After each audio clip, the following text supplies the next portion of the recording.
Hello everyone, welcome back smart study hub. आपके अपने YouTube channel पे आप सभी का स्वागत करते हैं। आज से हम स्टार्ट कर रहे हैं डीएसएसबी 2023। हमारा मेन फोकस जो है डीएसएसबी के ऊपर है, ठीक है। इससे रिलेटेड जो हमारी रीजनिंग आएगी, 20 नंबर की रीजनिंग आएगी, उसकी टॉपिक्स हम आज स्टार्ट करने वाले हैं। ये हमारी इंट्रोडक्शन क्लास रहेगी रीजनिंग की।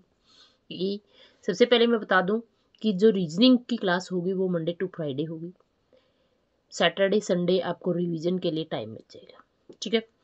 ये मेरा टाइम टेबल है कि मंडे टू फ्राइडे तो आपको क्लासेस मिलेंगी ही मिलेंगी, लेकिन एग्ज़ाम के पॉइंट ऑफ व्यू को देखते हुए कि एग्ज़ाम की डेट कभी भी आ सकती है, तो सैटरडे संडे को आ सकता है क्लास हम ले सकते हैं, लेकिन ये मेरे ऊपर डिपेंड करता है कि हम सैटरडे संडे को क्लास लेंगे या नहीं लेंगे। लेकिन मंडे टू फ्राइडे आपको डेली क्लास मिलेगी।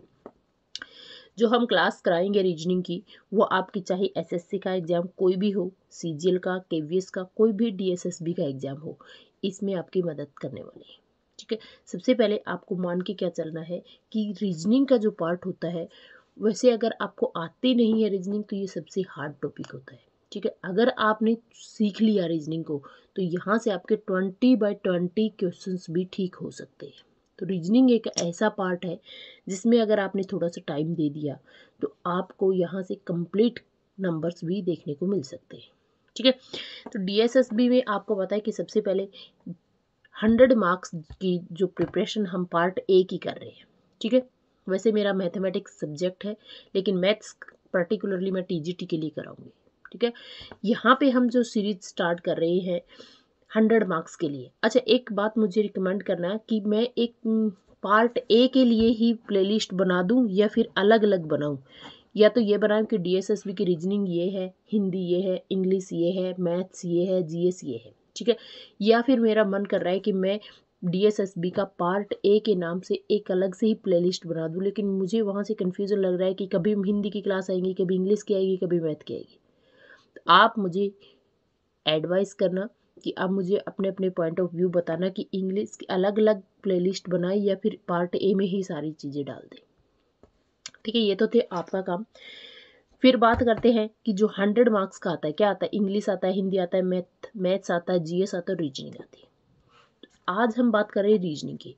देखिए, रीजनिंग का जो टॉपिक है, यहाँ से 100 मार्क्स में से आपका जो टारगेट होना चाहिए ना, वो 90 प्लस होना चाहिए, क्योंकि खुद के सब्जेक्ट के ऊपर ना टाइम भी नहीं मिलता है, और यहाँ पे आपके पास 2 घंटे ही है, 200 क्वेश्चन है और 2 घंटे ही है, ठीक है। और लास्ट में आप अपने पार्ट पे जाओगे तो क्या पता वहाँ पे आप किस तरीके से सॉल्यूशन दे रहे हो, कहाँ से क्या टॉपिक आ जाए। तो यहाँ से इस 100 मार्क्स में से आपको 90 प्लस का टारगेट लेके चलोगे तो 80 प्लस आपको आराम से मिल जाएगी। देखिए, मेहनत तो आपको करनी पड़ेगी, किसी चीज़ का शॉर्टकट नहीं है, इसलिए आपको मेहनत करनी पड़ेगी। जो भी आपके वीक पॉइंट है उनके ऊपर फोकस करें और उनको टारगेट बना के चले। कुछ भी चीज़ें आपको स्किप करके नहीं चलनी है, सभी चीज़ें आपको कंप्लीट कवर करके चलनी है बस, ठीक है।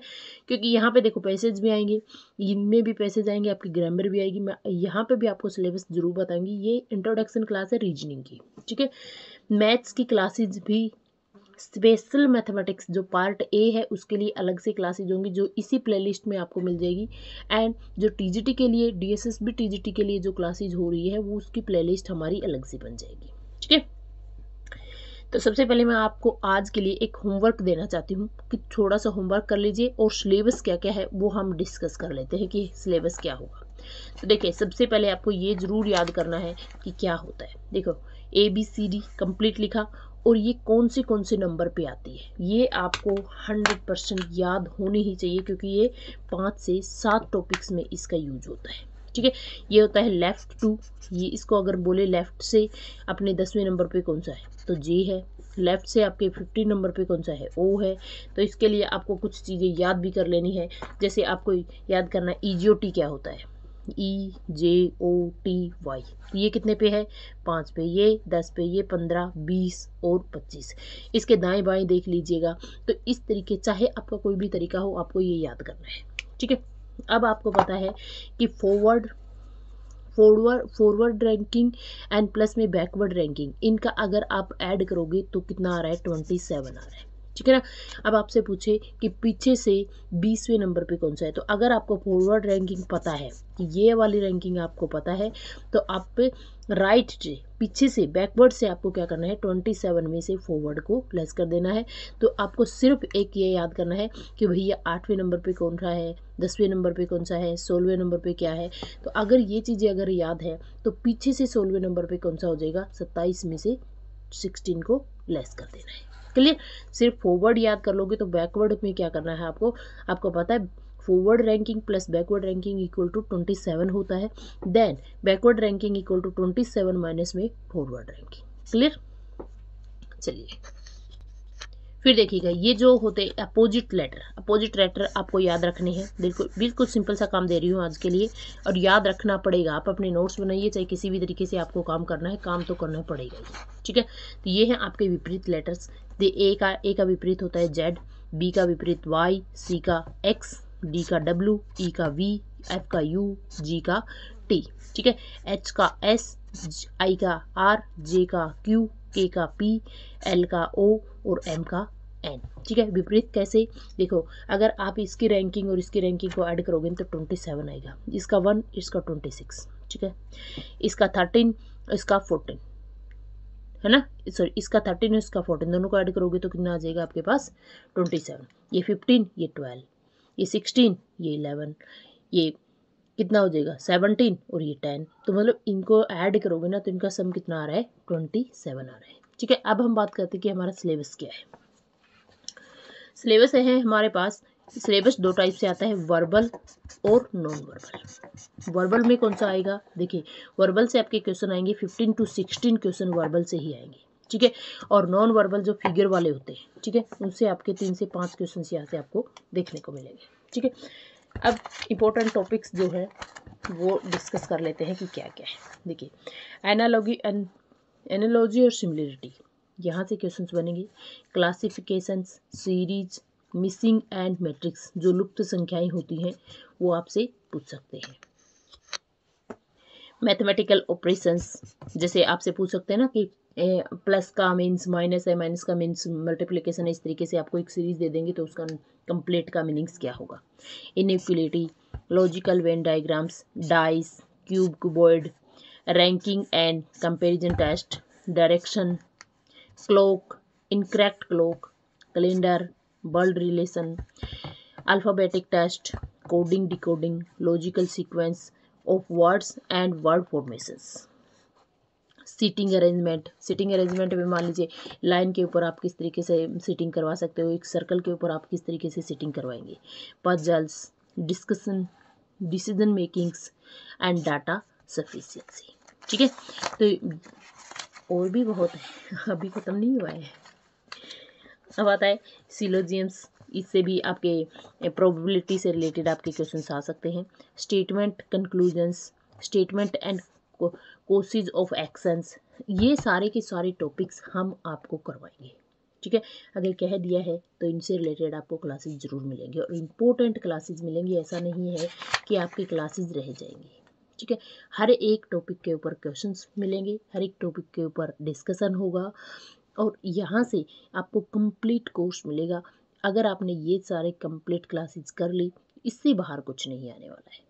ठीक है, 100% गारंटी है कि अगर आपने रीजनिंग को अच्छे से कवर कर लिया तो रीजनिंग ऐसा टॉपिक है जो कि कंफ्यूज भी बहुत ज़्यादा करता है और नंबर भी कंप्लीट लेके आता है। ठीक है, स्टेटमेंट अजम्पशंस, ये टॉपिक भी इम्पोर्टेंट है। Statement arguments, causes and effects and asserts और रीजन्स, ये अब टॉपिक आएंगे non verbal topic. Non verbal topic कौन से होते हैं कि देखिए काउंटिंग ऑफ फिगर्स, आपसे पूछेंगे कि आपको फिगर दे देंगे, बहुत सारे ट्रायंगल्स दे देंगे, ठीक है ना, तो उससे पूछ सकते हैं कि इसमें नंबर ऑफ ट्रायंगल्स कितनी है। ठीक है, mirror image, water image, paper cut, paper fold, embedded figure and pattern completions, series, classifications and analogs. तो ये था आपका रीजनिंग का कंप्लीट टॉपिक। देखिए एक और बात मैं आपको बता देती हूँ कि भागना नहीं है, किसी भी चीज़ से आपको भागना नहीं है, ये जल्दबाजी नहीं करनी है कि सिलेबस होगा नहीं होगा, कितना होगा, कब होगा, इसकी टेंशन आपको लेने की ज़रूरत नहीं है। जैसे ही मान लीजिए अभी एग्ज़ाम डेट अपनी आई नहीं है, एग्ज़ाम डेट आते ही ये मेरा काम है, देखिएगा अपने टीचर के ऊपर भरोसा रखना सीखो थोड़ा बहुत, ठीक है ना। थोड़ी बहुत तो आप लोगों से ज़्यादा एक्सपीरियंस होगा ही हमें, है ना। तो एक विश्वास करके क्लासेज को लेना शुरू कीजिएगा। एंड क्लासेज जो है सबसे पहले आपका सिलेबस कंप्लीट करवाएंगे, उसके बाद आपको प्रैक्टिस करवाएंगे। ऐसा नहीं है कि सिलेबस के बाद हम उस टॉपिक को छोड़ देंगे, प्रैक्टिस होगी, उसके बाद मैराथन भी होगी, ठीक है। सभी क्लासेज में, सभी टॉपिक्स में सबसे पहले हम सिलेबस को कवर करेंगे, प्रैक्टिस करेंगे और फिर मैराथन कवर करेंगे, ठीक है। तभी आपका एक पैटर्न से ही सिलेबस कवर होगा। ऐसे भागने से, जल्दबाजी से कभी सिलेबस नहीं होगा। आज की जो ये क्लास थी वो हम देखो यहाँ से लेके हमें करना क्या है, आज की क्लास सिर्फ यही थी, यहाँ से लेके यहाँ पर। जल्दबाजी में नहीं जाना है, हमें अपनी मंजिल को ढूंढना है, यहाँ से लेके हमें किस तरीके से जाना है, ठीक है ना। अगर आप 100 की स्पीड से रेस गाड़ी चलाओगे तो आपको एक्सीडेंट होने का खतरा ज़्यादा रहेगा, ठीक है। इसलिए आप एक लिमिट स्पीड जो है, एक लिमिट फिक्स कर देते हैं कि इतनी ही लिमिट होनी चाहिए, तो अपने एक लिमिट में ही काम कर रहे हैं, ठीक है। सिलेबस कवर करवाना मेरा काम है। आई नो कि सिलेबस जो है थोड़ा लेट स्टार्ट हुआ है, लेकिन सिलेबस कवर होगा। चाहे मुझे दिन में 5 क्लासेस देनी पड़े, चाहे मुझे दिन में 10 क्लास देनी पड़े, लेकिन सिलेबस कवर होगा, ये मेरी गारंटी है। चलिए मिलते हैं नेक्स्ट टॉपिक के साथ, तब तक के लिए जय हिंद, जय भारत।